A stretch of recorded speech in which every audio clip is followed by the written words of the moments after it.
I do believe that the elections will be held in November. There is a possibility of delay, but not more than a couple of months, you know. On a technical ground, one cannot go beyond 90 days. But under some conditions, the Election Commission has the power to delay it because of some election problem or census problem or electoral roll problems for a month or 2,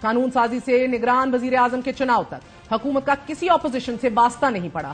ہم پنجاب خیبر پختونخوا نگران حکومتوں کا تجربہ کر چکے ہیں. 206 دن زائد المیعاد نگران حکومت نے بڑی دیدہ دلیری سے بروقت انتخابات کرانے سے اجتناب کیا ہے. وفاق کے پاس تو پہلے سے ہی الیکشن التوا کی دلیل موجود ہے.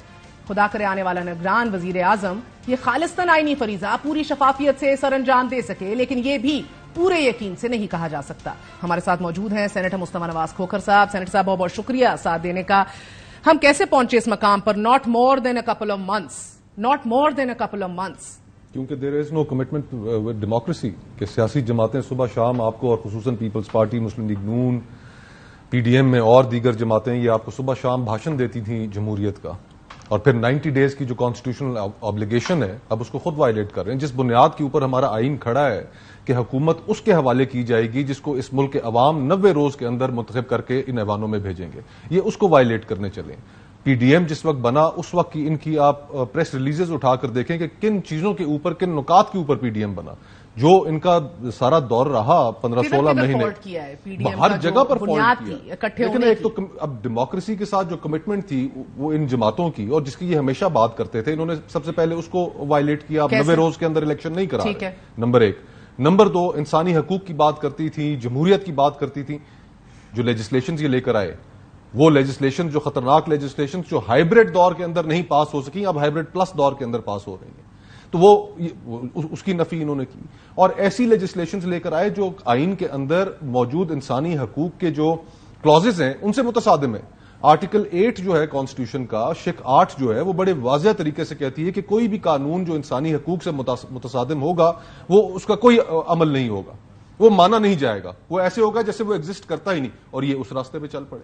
پھر معیشت کی آپ حالت دیکھ لیں کہ جو پچھلے 16 مہینے میں انہوں نے معیشت کے ساتھ مذاق کیا, اس کے نتیجے میں جو آج ایک عام آدمی کی پوزیشن ہے, جو لوگوں کے لیے مہنگائی کے پہاڑ انہوں نے توڑے, آج ایک عام آدمی اس ملک میں سروائیو نہیں کر رہا. آپ 2022 کی انلیگل امیگریشنز کی فگرز اٹھا کر دیکھیں, اس وقت تقریباً پاکستان سے تقریباً 7,000 لوگ نکلے. یہ خبر BBC نے کی ہے. اور اس سال کتنے لوگ نکلے؟ میں صرف انلیگل امیگریشن کی بات کر رہا ہوں. 14,000 آدمی ابھی تک پاکستان سے انلیگلی نکل چکا ہے.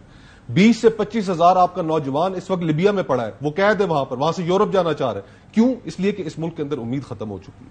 یہاں پر ہمارے نوجوان 400 وزیر اعظم تو کہہ رہے ہیں کہ میں معاشی ترقی کا ایک مضبوط نظام جو ہے وہ بچھا چکا ہوں, اور معاشی ترقی کا ماشاءاللہ جو نظام انہوں نے بچھایا ہے, تو پھر الیکشنوں میں جائیں, عوام کا سامنا کریں. پھر اس سے کیوں گھبراتے ہیں کہ عوام کا غیظ و غضب ہے جو اس کا سامنا کرنے سے ڈرتے ہیں, تو پھر الیکشنز کیوں ڈیلے کر رہے ہیں؟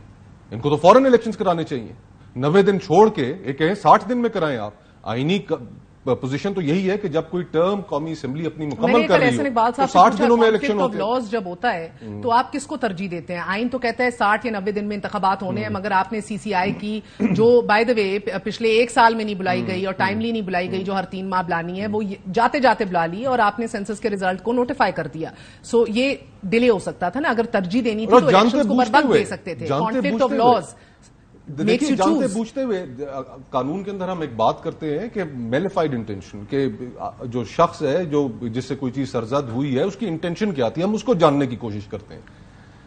مئی کے اندر, اس سال مئی کے اندر پروویژنل ریزلٹس آ گئے سینسس کے. مئی سے لے کر ابھی تک کیا کر رہے تھے یہ؟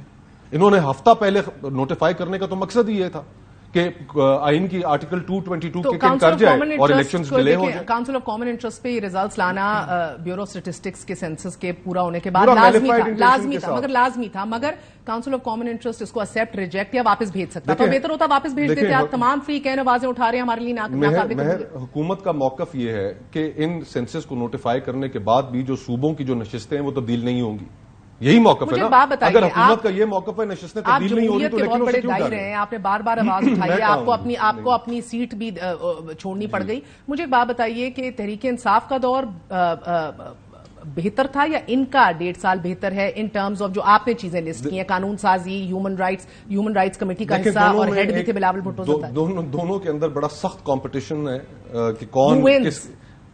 پی ڈی ایم کی حکومت یہ جیت گئے ہیں, پیچھے چھوڑ گئے, ان کو پیچھے چھوڑ گئے, اس لیے کہ وہ اگر ہائیبریڈ تھا تو یہ ہائیبریڈ پلس ہے, اگر وہ ہائیبریڈ تھے تو یہ ہائیبریڈ 2.0 ہے.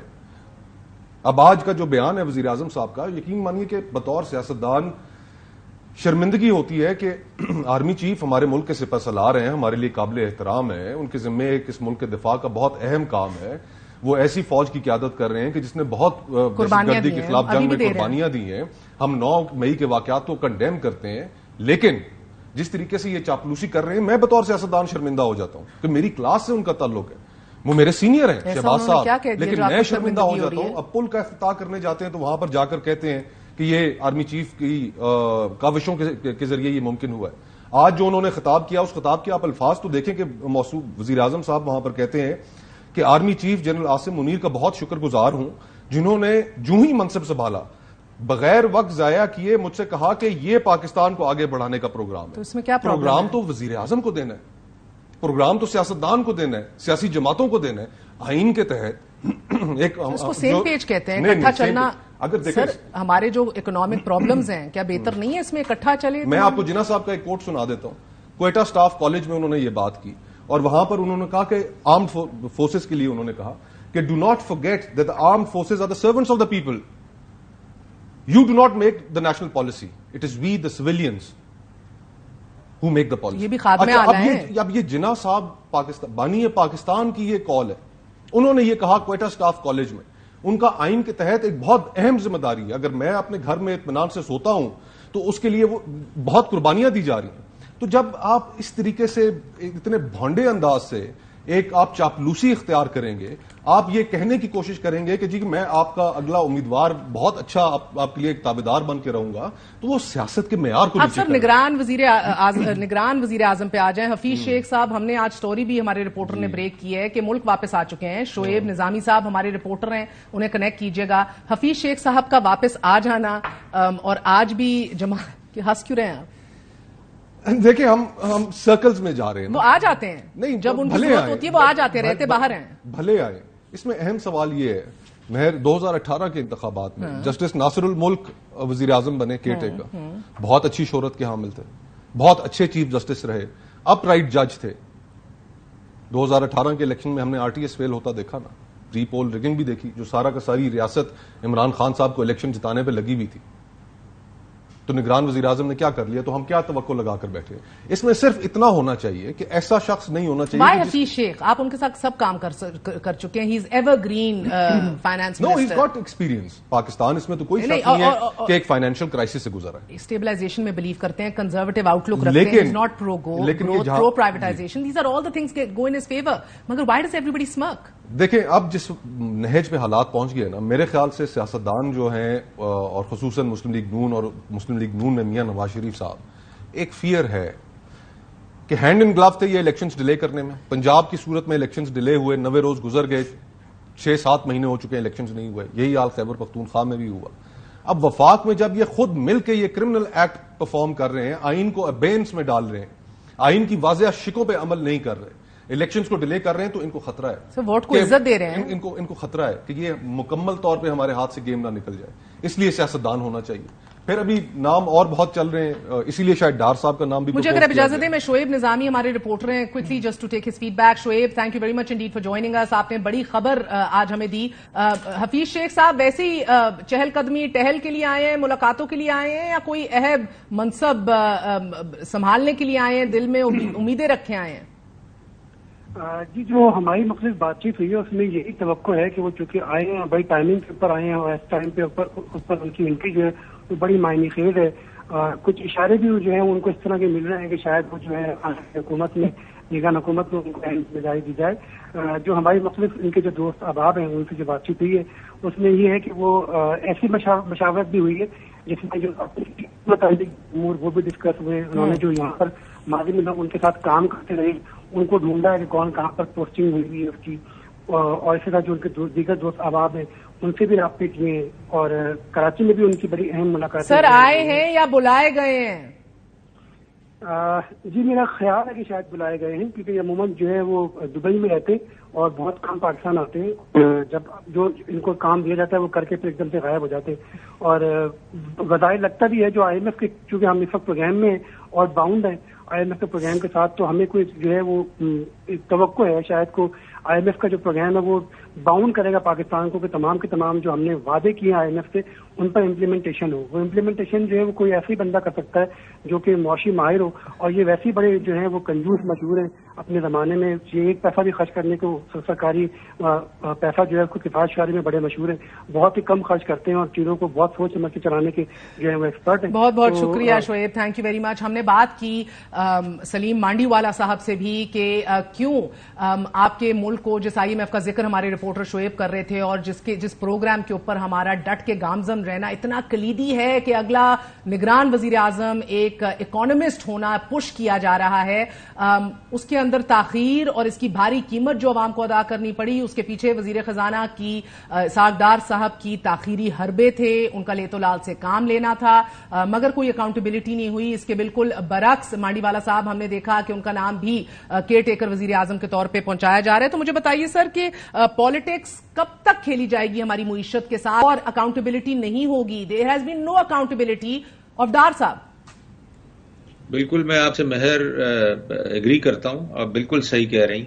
دیکھیں میں شروع سے ہمیشہ یہی کہتا ہوں کہ اکانومی کے ساتھ ہمیں پالیٹکس نہیں کھیلنی چاہیے, اور ہمارا شروع سے پرابلم یہ رہا ہے کہ ہم اکانومی کے ساتھ پالیٹکس کرتے ہیں, اور جب تک ہم اکانومی کے ساتھ پالیٹکس کریں گے ہمارا حال یہی رہے گا. اور this goes for everyone, not one political party. تو until we talk of charter of economy, but ہم کبھی نہیں بیٹھتے چارٹر آف اکانومی کے اوپر. ہم باتیں ضرور کرتے ہیں, اسٹیٹمنٹ ضرور دیتے ہیں, بٹ ہم کبھی نہیں بیٹھتے government to government to discuss charter of economy and make sure کہ اکانومی کو ڈسٹرب نہ کیا جائے. اب آپ دیکھیں نا, یہ جتنے IMF کا اگر آپ SLA پڑھیں غور سے, تو وہ بیسکلی کیا کہہ رہے ہیں آپ کو کہ put your house in order. آپ کا ہاؤس ہی آرڈر میں نہیں ہے. تو 24-25 دفعہ ہم IMF کے پاس گئے ہیں. یہ بیسکلی شرم کی بات ہے کہ آپ IMF کے پاس آپ کو اس لیے جانا پڑتا ہے کہ your house is not in order. نہ آپ کا انرجی مکس آرڈر میں ہے, نہ آپ کی انڈسٹری آرڈر میں ہے, نہ آپ کی ایکسپورٹ آرڈر میں, آپ کی کوئی چیز ہی ٹھیک نہیں ہے.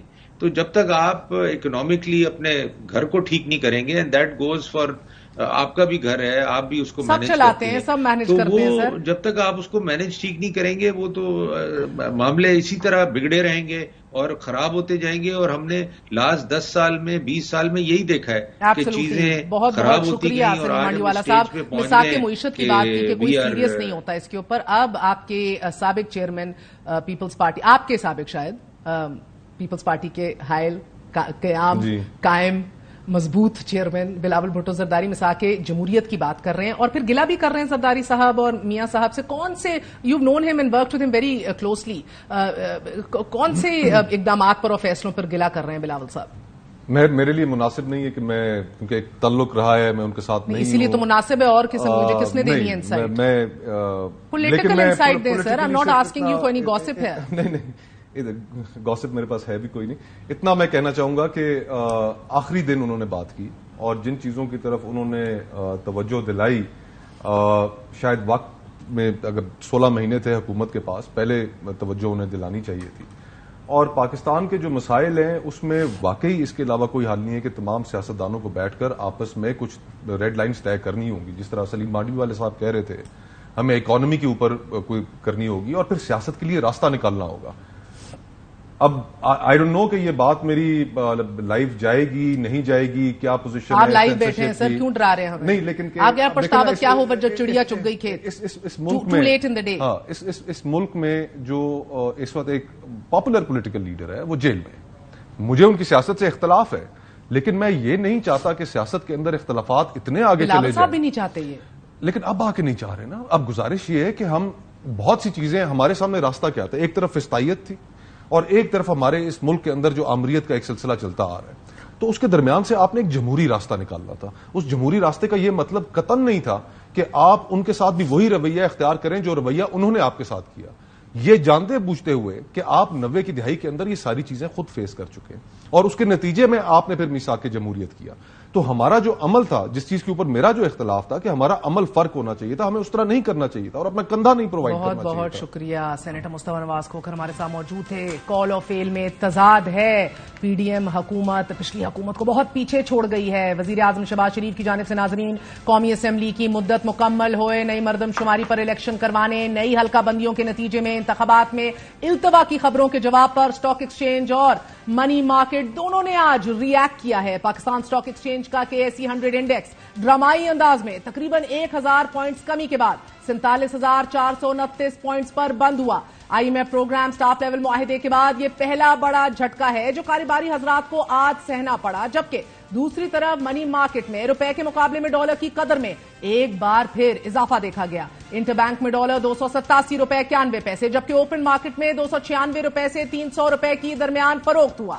ماہرین کے مطابق اسٹاک مارکیٹ میں مندی کی وجہ ان IMF شرائط پر عمل درآمد شروع نہ کرنا ہے کہ جو موجودہ حکومت نے IMF بورڈ سے کی، جن میں پاور اور بینکنگ سیکٹر ریفارم سر فہرست ہے. 13 جماعتوں پر مشتمل اتحادی حکومت کی مدت مکمل ہونے میں فقط 48 گھنٹے باقی ہیں اور بظاہر ایسا لگ رہا ہے کہ حکومت کی کوشش ہے کہ اقتدار کے خاتمے سے قبل IMF کو توانائی اور بینکنگ سیکٹر کے حوالے سے کروائی گئی تمام ایشورٹیز یقین دہانیوں پر عمل شروع کر لیا جائے اور ان یقین دہانیوں اور شرائط میں شامل ایک اور شرط پر عمل شروع کرنے کے لیے حکومت نے بجلی ٹیرف میں اضافے اور گردشی قرضے میں کمی لانے کا پلان IMF سے شیئر کر لیا ہے. پلان کے مطابق IMF کی ایما پر رواں مالی سال کے دوران بجلی کی قیمتوں میں اضافے کی مد میں پاکستانی عوام سے 721 ارب روپے اضافی وصول کیے جائیں گے. اگلے 2 ماہ میں 6 ماہی ایڈجسٹمنٹ کی مد میں بجلی کی قیمت 1 روپے 25 پیسے مہنگی ہوگی جس سے عوام پر 39 ارب روپے کا بوجھ پڑے گا. فیول چارج ایڈجسٹمنٹ کی مد میں 4 روپے 37 پیسے فی یونٹ وصول کیے جائیں گے اور عوام پر 122 ارب روپے کا بوجھ پڑے گا. سالانہ ری بیسنگ کی مد میں فی یونٹ 5 روپے 75 پیسے بجلی مہنگی ہوگی اور ستمبر سے دسمبر کے دوران 560 ارب روپے اکٹھے ہوں گے. اگر ان تینوں فی یونٹ اضافوں کو جمع کر لیا جائے تو یہ رقم فی یونٹ 11 روپے 37 پیسے بنتی ہے. سادہ الفاظ میں آپ تیار ہو جائیے. جنوری میں جو بل آپ ادا کرنے جا رہے ہیں وہ رواں ماہ سے تقریباً 70% مہنگا ہوگا. تیار ہو جائیں کیونکہ حکومت وعدے کر کے 24 گھنٹوں بعد چلی جائے گی مگر آنے والا الیکشن جب بھی ہو ووٹ آپ نے دینا ہے. A short break, we're going to be right back.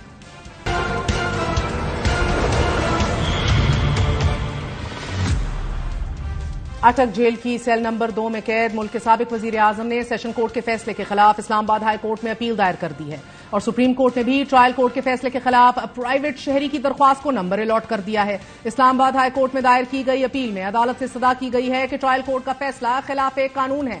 مرکزی اپیل پر فیصلے تک سزا معطل کر کے چیئرمین PTI کی رہائی کا حکم دیا جائے اور سزا کالعدم قرار دے دی جائے. کیا یہ فیصلہ اعلیٰ عدالتوں میں اپہولڈ ہوگا؟ کیا وٹنسز کی ریلیونسی کو کوشچن میں لانا اس فیصلے کو متاثر کر سکتا ہے؟ جانیے سلمان اکرم راجہ کی رائے.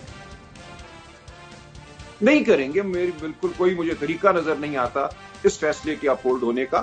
تو میرا تو نہیں خیال کہ یہ فیصلہ اپہولڈ ہوگا. اس کے بعد کیا ہوتا ہے، دیگر مقدمات میں کیا ہوتا ہے، وہ اپنی جگہ ہے، لیکن یہ فیصلہ مجھے اپہولڈ ہوتا نظر نہیں آتا. جب آپ نے ابھی گواہان کی کو پیش کرنے کے حق کا فیصلہ کرنا تھا تو کیسے فیئر ٹرائل ہو گیا؟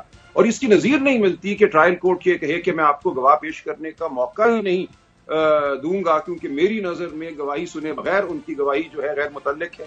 معاملہ تھا ہی یہ کہ جو آپ نے گوشوارے بھرے ہیں اس میں آپ نے کس رقم کو کس مد میں دکھایا ہے، کس کے لیے وہ پیش کرانا چاہتے تھے یا کرنا چاہتے تھے اپنے فائنینشیل کنسلٹنٹس کو جنہوں نے وہ گوشوارے بھرے تھے. کوئی بھی شخص گوشوارے خود نہیں بھرتا. میں اپنے انکم ٹیکس کے گوشوارے خود نہیں بھرتا.